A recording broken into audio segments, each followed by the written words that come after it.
Hey guys, I want to talk about an issue that is relevant to all of us with EDs. If you hear snoring in the background, it's because little Eileen's here on little bedtime edition today.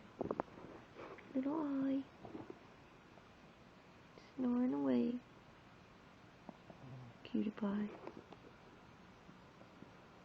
I want to talk about this phenomenon I've noticed in ED recovery circles of a sort of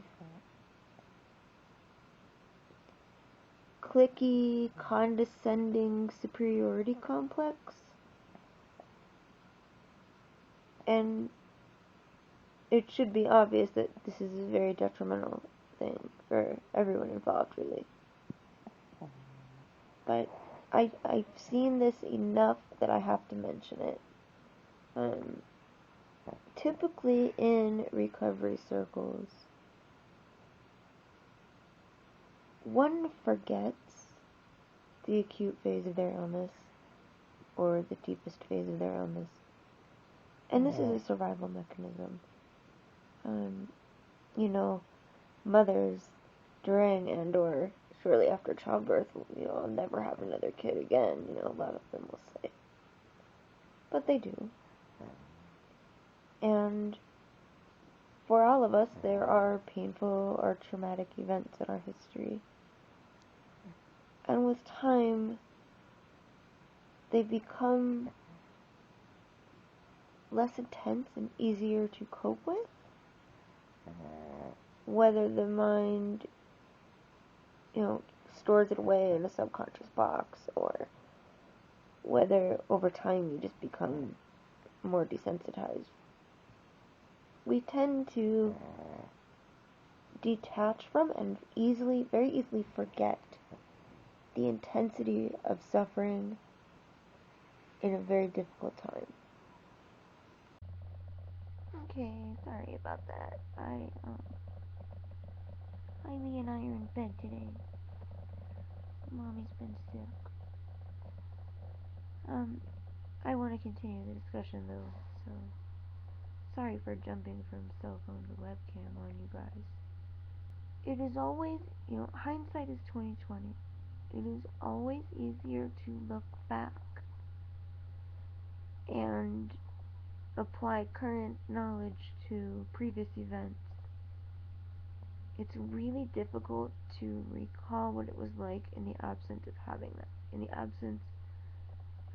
that experience and that wisdom, fighting through it, because once you do know, or once you have done it, it feels like this is common sense. Why doesn't everybody just get it? So in that respect, I don't feel that the sort of superiority energy coming off of a lot of recovery groups is intentional. I think that, once you learn that 2 plus 2 equals 4, it's kind of weird to think about people who don't. Some people in this world make great teachers, some don't. Most of us don't, because it's difficult to go backward and put yourself in a situation in which the knowledge wasn't there, or the experience wasn't there. I think, the two principal factors in this whole superiority complex situation are, especially with eating disorders, there is such a mind-body disconnect, and even just a disconnect from duality of the mind within, that depending on which side of that line you're on, the other side seems surreal, otherworldly, distant, detached, kind of dreamlike, kind of not real, and so it's easy to forget. I mean, yeah, we have notions of, like, okay, at my deepest, most immersed time, you can recall thoughts and feelings and, certain experiences on that side. But when it comes to recalling the actual feelings and the experience of it and the difficulty of saying no to the ED voice and starting to break those terrifying barriers and fight for healing. It's just really easy after the fact to look back and then, bestow your wisdom on everyone else. Um, because when you are on the healthy side,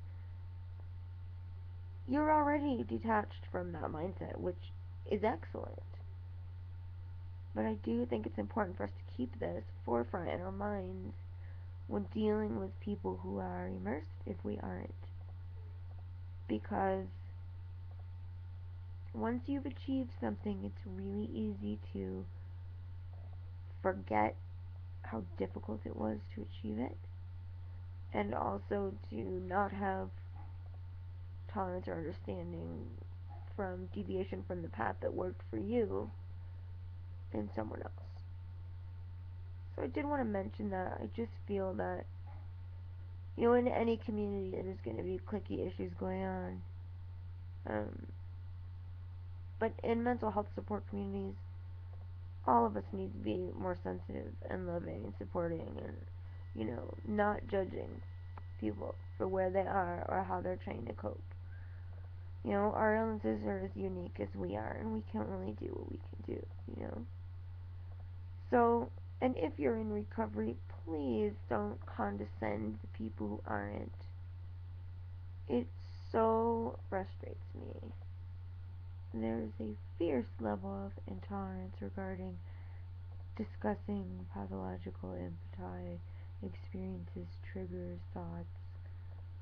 Um, and while on the surface this is a good thing that is protecting the people that are stronger in the healing path, it's also silencing to the people who need the help the most, who are the most vulnerable. And the second reason is, apart from the censorship, is feeling unworthy, really.